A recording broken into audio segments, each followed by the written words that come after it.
दोस्तों bank account freeze होना किसी भी व्यक्ति के लिए एक नाइटमेयर की तरह होता है। बहुत सारे लीगल इश्यूज के साथ साथ फाइनेंशियल प्रॉब्लम भी यहाँ पे बन जाती है। बिना बात के टेंशन हो जाते हैं और हमारा जो भी काम चल रहा होता है उस काम पे भी फोकस नहीं रह पाता है। अब जो बैंक अकाउंट फ्रीज और लीन इंडिया में हो रहे हैं उनमें आपका कोई रोल भी नहीं होता, लेकिन फिर भी आपके बैंक अकाउंट में मनी ट्रेल को चेक करते हुए कोई साइबर कंप्लेंट अगर आ जाती है तो अकाउंट पे डेबिट फीस या लीन लग जाता है। इन सभी बातों को देखते हुए अननेसेसरी किसी व्यक्ति को या अकाउंट होल्डर को परेशानी नहीं हो, इसके रिगार्डिंग साइबर सेल ने एक एसओपी जारी करी है जो होम मिनिस्ट्री के द्वारा एसओपी जारी करी गई है और सभी साइबर सेल्स को एसओपी फॉरवर्ड की गई है।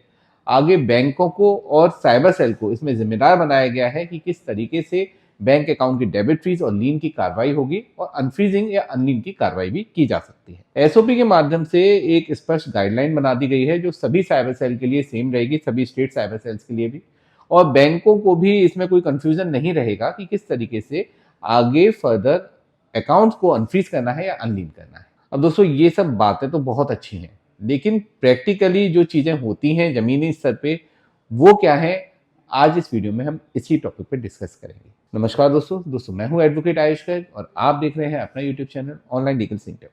बैंक अकाउंट फ्रीज और साइबर क्राइम से रिलेटेड और इन्फॉर्मेटिव वीडियोस देखने के लिए आप हमारी प्लेलिस्ट पर भी विजिट कर सकते हैं, और अगर चैनल को अभी तक सब्सक्राइब नहीं किया है तो इसे सब्सक्राइब भी जरूर कर लीजिए, जिससे आप ऐसे लीगल इश्यूज से हमेशा अपडेटेड रहेंगे।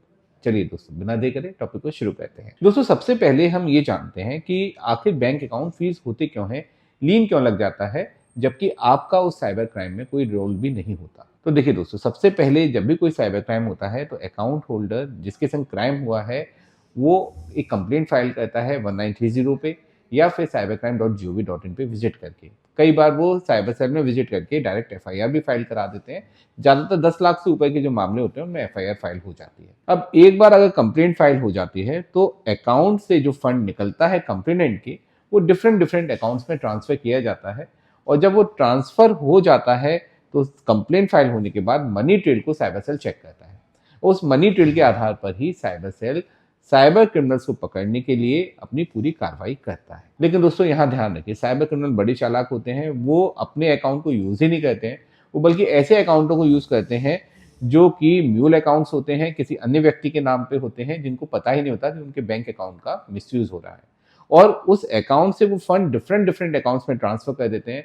ज्यादातर मामलों में P2P ट्रेडिंग के थ्रू या वर्चुअल मनी के थ्रू अपने फंड को निकाल लेते हैं और बिल्कुल साइड हो जाते हैं। अब पूरी पिक्चर में साइबर क्रिमिनल्स ज्यादातर केसेस में कहीं होते ही नहीं है, क्योंकि वो वर्चुअल मनी लेकर या गेमिंग में फंड लगाकर अपने आप को बिल्कुल साइड कर चुके हैं। लेकिन जिन जिन अकाउंट्स में साइबर क्राइम का फंड जाता है, मनी ट्रेल को चेक करते समय साइबर सेल उन सभी बैंक अकाउंट पे एक्शन लेता है और उनको इन्वेस्टिगेशन के नाम पे फ्रीज या लीन कर देता है। अब ऐसे में अगर आपने कोई गेमिंग ऐप में विड्रॉ कर लिया तो आपके अकाउंट पे फ्रीज या लीन लग सकता है। अगर आपने कोई P2P ट्रेडिंग किया, वर्चुअल मनी ट्रेडिंग किया, और वैसे में आपके अकाउंट में कुछ फंड आ गया तो भी आपके अकाउंट पे डेबिट फ्रीज या लीन लग सकता है। कई बार आप शॉपकीपर होते हैं या सर्विस प्रोवाइडर होते हैं और आपने अपनी सर्विस दी है, प्रोडक्ट सेल किया है, उस एवज में आपने कुछ पैसा रिसीव किया है ऑनलाइन, तो ऐसे में भी आपके अकाउंट पे साइबर सेल कंप्लेंट्स आ सकती हैं। वहीं दोस्तों कई बार ऐसा भी होता है कि आपने किसी व्यक्ति से उधार लिया है, आपने लोन लिया है। बहुत सारी फर्जी लोन एप्स भी चल रही हैं आजकल जो ऑनलाइन लोन देने का काम करते हैं। ये भी एक तरीके से साइबर क्राइम ही कर रहे होते हैं लोगों के साथ में, और ये जो फंड लोन के रूप में आपको दे देते हैं, इनसे भी कई बार बैंक अकाउंट फ्रीज हो जाता है। आपस में लेन देन में किसी भी तरीके से ऑनलाइन पैसा अगर आप रिसीव करते हैं और मनी ट्रेल में उस पैसे का लिंक कहीं ना कहीं किसी साइबर क्राइम से है, तो ऐसे में आपके अकाउंट पे फ्रीज या लीन लग सकता है। अब दोस्तों पूरी प्रक्रिया समझिए, यहाँ पे आपका कोई रोल ही नहीं है, आपने कोई क्राइम ही नहीं किया किसी के साथ में, लेकिन आपके बैंक अकाउंट पे डेबिट फीस या लीन लग रहा है। क्यों? क्योंकि आपके अकाउंट में मनी ट्रेल को चेक करते हुए वो फंड आ रहा है, तो साइबर सेल इन्वेस्टिगेशन के नाम पे ये सब कुछ कर रहा है।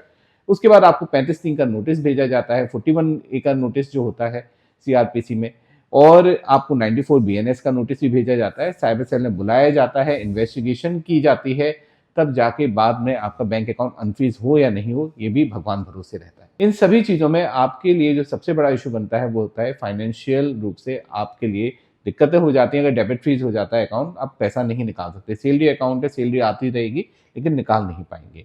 ऐसे आपका बिजनेस अकाउंट है, पूरा बिजनेस ठप हो जाता है, क्योंकि अकाउंट ही फ्रीज कर दिया तो आदमी करेगा क्या। वहीं दोस्तों लीगल इश्यूज भी फेस करने पड़ते हैं। बिना बात के आपको साइबर सेल जाना पड़ता है। आप दिल्ली के रहने वाले हैं, तमिलनाडु से फ्रीज हो गया, केरला से फ्रीज हो गया, कहाँ आप अपना पूरा बिजनेस छोड़ के वहाँ भागेंगे, अपने घर परिवार को छोड़ के वहाँ जाएंगे, और ऐसे मामलों में जहाँ पे आपने कुछ गलत किया भी नहीं है। अब इन सभी चीज़ों को देखते हुए केंद्र सरकार ने एक एसओपी लाए हैं जो कि साइबर क्राइम के मामलों में किस तरीके से अकाउंट को अनफ्रीज कराना है, क्या क्या प्रक्रिया को पूरा करना चाहिए, किन किन किन मामलों में अकाउंट को फ्रीज करना चाहिए, इन सब के बारे में उसमें बताया गया है। स्टैंडर्ड प्रोसीडिंग उसमें बताई गई है, समझाई गई है, जो कि हर साइबर सेल के लिए एक समान है और उनको फॉलो करना चाहिए। अब देखिए इसमें दोस्तों सबसे पहला स्टेप यहाँ पे आता है बैंक का। जब भी कोई अकाउंट फ्रीज हो, आपको इन्फॉर्मेशन मिलनी चाहिए कि किस साइबर सेल ने अकाउंट फ्रीज किया है, क्या कंप्लेंट नंबर है, ट्रांजेक्शन डिटेल्स क्या है। इसके आधार पे ही आप अपनी बात को या अपने ट्रांजेक्शन की डिटेल्स को क्लियरिफाई कर सकते हैं कि आपने कोई क्राइम किया है या नहीं किया। अब ये डिटेल्स मिलना सबसे पहले बहुत बड़ी मुश्किल हो जाती है, तो यहाँ एसओपी में स्पष्ट कहा गया है कि 24 घंटे के अंदर ये डिटेल्स आपको बैंक प्रोवाइड कराएगा। लेकिन दोस्तों अगर आप बैंक जाते हैं तो प्रैक्टिकली क्या होता है, डिटेल्स आपको बैंक वाले नहीं देते हैं। आपसे कहते हैं कि साहब हम डिटेल्स हमारे पास है नहीं, साइबर सेल में जाके आप पता करिए। लेकिन आप ध्यान रखिए दोस्तों, आप बैंक से कहें एसओपी है, स्पष्ट है, आपको देना पड़ेगा डिटेल, नहीं देंगे तो हम आपके खिलाफ काम कंप्लेंट कर सकते हैं। आपको बैंक मैनेजर से कहना होगा एसओपी है, स्पष्ट है कि आपको डिटेल्स मुझे 24 घंटे के अंदर देनी है। आप अपने नोडल से बात करिए, नोडल को मेल करिए, मुझे डिटेल्स प्रोवाइड कराइए, अन्यथा मैं कोर्ट में जाके आपके खिलाफ केस फाइल कर सकता हूँ। अगर दोस्तों ये डिटेल्स बैंक नहीं भी दे तो आप घबराएं नहीं, आप नजदीकी साइबर सेल में विजिट करके डिटेल्स ले सकते हैं। कहीं से नहीं मिले हमारी हेल्पलाइन नंबर पे कॉल कर सकते हैं, हम ये डिटेल्स आपको प्रोवाइड कराने में आपका पूरा साथ देंगे। सेकंड चीज दोस्तों, इसमें ये स्पष्ट कहा गया है एसओपी में कि अगर आपके बैंक अकाउंट पे कोई लीन लगा है या डेबिट फीस है, तो पहली बात तो ये डेबिट फीस किसी के अकाउंट पे लगाया नहीं जा सकता जब तक उसके अकाउंट पे मल्टीपल कंप्लेंट्स नहीं हो या 106 की प्रोसीडिंग नहीं हुई हो। 106 बीएनएस का एक सेक्शन होता है जिसमें किसी भी बैंक अकाउंट को फ्रीज करने के लिए मजिस्ट्रेट को सूचित करना जरूरी होता है। तो ऐसे में अगर साइबर सेल ने 106 की प्रोसीडिंग नहीं करी है, बैंक को नोटिस नहीं भेजा है इसमें, तो वो अकाउंट को फ्रीज नहीं कर सकते हैं। वहीं अगर आपके बैंक अकाउंट पे एक कंप्लेंट है, मल्टीपल कंप्लेंट्स नहीं है, तो भी आपके बैंक अकाउंट को डेबिट फ्रीज नहीं किया जा सकता है। रिप्रेजेंटेशन सबमिट कर सकते हैं, कोर्ट में एप्लीकेशन भी फाइल कर सकते हैं, रिट पिटीशन भी लगा सकते हैं। वहीं दोस्तों अगर आपके अकाउंट पे पर्टिकुलर अमाउंट का लीन लगा दिया गया है तो इस लीन को भी अब रिमूव कराना आसान है,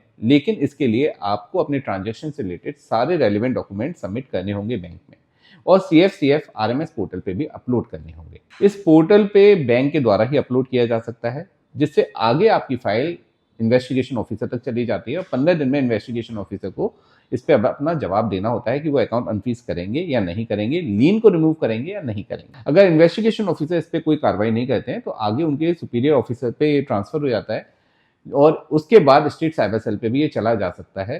15-15 दिन का इसमें टाइम पीरियड है, और अगर इसके बाद भी अकाउंट को अनफ्रीज नहीं किया जाता है तो आप इसके बिहाफ पर कोर्ट में सीधे एप्लीकेशन फाइल कर सकते हैं। आप हाई कोर्ट में रिट पिटीशन फाइल कर सकते हैं, अपने अकाउंट को अनफ्रीज करा सकते हैं। कोर्ट में एप्लीकेशन फाइल होगी 497/503 BNS में, और ये आप अपने लोकल मजिस्ट्रेट कोर्ट में भी एप्लीकेशन फाइल कर सकते हैं या बैंक को पार्टी बना सकते हैं, या फिर अपनी स्टेट की हाई कोर्ट में भी ये रिट फाइल कर सकते हैं और बैंक को पार्टी बना सकते हैं। यहाँ से बैंक को आदेश हो सकता है आपके अकाउंट को अनफ्रीज करने का। अब दोस्तों एसओपी में एक बात और कही गई है, 90 दिन में अगर बैंक अकाउंट अनफ्रीज नहीं होता तो अपने आप ही अकाउंट अनफ्रीज हो जाएगा। लेकिन यहाँ पे मैं आपको क्लियर कर देना चाहता हूँ, 90 दिन में के बाद अकाउंट अपने आप अनफ्रीज नहीं होगा। इसके लिए आपको बैंक में एक एप्लीकेशन देनी होगी, बैंक मैनेजर या नोडल साइबर सेल ऑफिसर को एक मेल भेजेंगे और वहां से कंफर्म करेंगे कि इस अकाउंट को अभी तक अनफ्रीज नहीं किया गया है, तो क्यों नहीं किया गया, इस पे आप हमें अपना जवाब दे दीजिए, फाइनल डिसीजन दे दीजिए। अगर 15 दिन के अंदर, उसके बाद भी 15 दिन के अंदर अगर ऑफिसर का कोई जवाब नहीं आता है तो बैंक को ये अथॉरिटी है कि वो आपके अकाउंट को चालू कर सकते हैं, लीन को रिमूव कर सकते हैं। लेकिन दोस्तों यहाँ भी प्रैक्टिकल बात पे आ जाइए कि बैंक ऐसा नहीं कर रहे हैं। Bank even CFCF RMS portal पे ही अपडेट नहीं कर रहे हैं, बैंक आपको डिटेल्स ही नहीं दे रहे हैं, तो ये मेल वो कैसे भेजेंगे। ज्यादातर बैंकों को इसके बारे में नॉलेज ही नहीं है, और नॉलेज है भी तो वो अनजान बन जाते हैं। अब दोस्तों इस पूरी प्रक्रिया में अगर आपको कहीं भी दिक्कत आती है, परेशानी आती है, तो आप उसी समय कोर्ट में अपनी एप्लीकेशन फाइल कर सकते हैं, जो मैंने आपको पहले ही बताया 497/503 BNS में। अपने लोकल कोर्ट में, मजिस्ट्रेट कोर्ट में एप्लीकेशन फाइल कर सकते हैं। अपने हाई कोर्ट में भी, जिस स्टेट में आप रहते हैं, जिसके जुरिडिक्शन में बैंक आता है, वहां भी एप्लीकेशन फाइल कर सकते हैं। और हाई कोर्ट में मैंडेमस रिट फाइल होती है, वहां से अकाउंट को अनफ्रीज करने का ऑर्डर हो सकता है। डिस्प्यूटेड अमाउंट होल्ड हो जाएगा लेकिन अकाउंट अनफ्रीज हो जाएगा।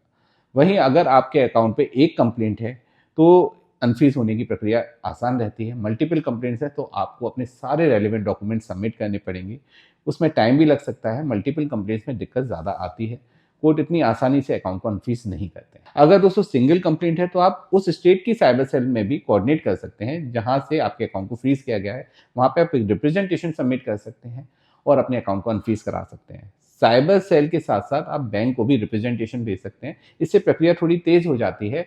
आपके पास एक रिटन एविडेंस भी बन जाता है जिसके साथ अगर बाद में आपको कोई भी सॉल्यूशन नहीं मिल पाता साइबर सेल या बैंक से, तो आप कोर्ट में अगर जाते हैं तो उस रिप्रेजेंटेशन का आपको फायदा मिलता है। तो हमेशा ध्यान रखिए, जब भी आपका अकाउंट फ्रीज हो सबसे पहले आप डिटेल्स कलेक्ट करिए बैंक से। बैंक नहीं दे तो साइबर सेल से कलेक्ट करिए, वहाँ से भी नहीं मिलती हमारी हेल्पलाइन नंबर पे कॉल करिए, हम आपको डिटेल्स प्रोवाइड कराने में आपकी हेल्प करेंगे।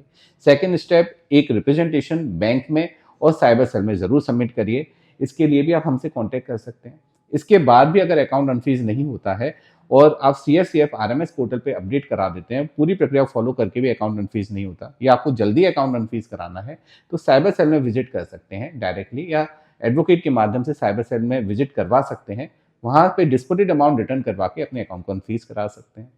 अगर डिस्प्यूटेड अमाउंट रिटर्न नहीं करना है या साइबर सेल रेस्पॉन्स नहीं दे रहा है तो ऐसे में आप कोर्ट की हेल्प लेके भी अपने अकाउंट को अनफ्रीज करा सकते हैं। मेन बात दोस्तों ये है कि अगर आपके पास रेलिवेंट डॉक्यूमेंट्स हैं तो आपको घबराने या डरने की कोई ज़रूरत नहीं है, अकाउंट आपका अनफ्रीज होगा, लीन भी क्लियर हो सकता है। अब दोस्तों ये हो गई नॉर्मल ट्रांजेक्शन्स की बात, बैंक अकाउंट फ्रीज या लीन से रिलेटेड।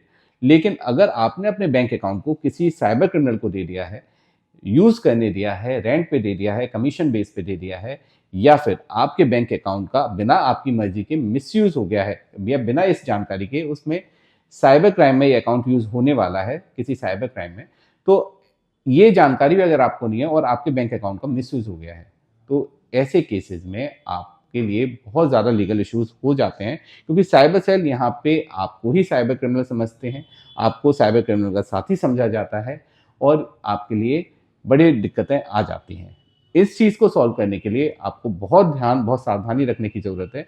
जिस व्यक्ति ने भी आपके अकाउंट को लिया है, यूज़ किया है, उसके खिलाफ कंप्लेंट फाइल कराना मस्ट है। ऐसी स्थिति में आपको अपने आप को कैसे लीगल तरीके से सेव करना है जिससे पुलिस आपको अरेस्ट नहीं करे और आप भी यहाँ विक्टिम की तरह ट्रीट किए जाएं, क्योंकि वास्तव में आपके संग भी एक साइबर क्राइम हुआ है अगर आपने अपने अकाउंट को रेंट या कमीशन पे नहीं दिया है बल्कि आपके अकाउंट का मिसयूज हुआ है। तो इस स्थिति में क्या करना है ये जानने के लिए भी आप हमारी हेल्पलाइन नंबर पे कॉल कर सकते हैं, हम आपके साथ हैं, आपकी पूरी हेल्प करेंगे। दोस्तों वीडियो अच्छा लगा हो तो इसे लाइक शेयर कमेंट जरूर कीजिएगा। चैनल को अभी तक सब्सक्राइब नहीं किया है तो इसे सब्सक्राइब भी जरूर कर लीजिए, जिससे आपको लेटेस्ट इंफॉर्मेटिव वीडियोज़ के नोटिफिकेशन मिलते रहेंगे और आप भी लीगली अपडेटेड रहेंगे। अंत में सतर्क रहें, अपने अधिकारों के लिए जागरूक रहें और ऑनलाइन लीगल सेंटर से जुड़े रहें। मिलते हैं अगले वीडियो में। जय हिंद।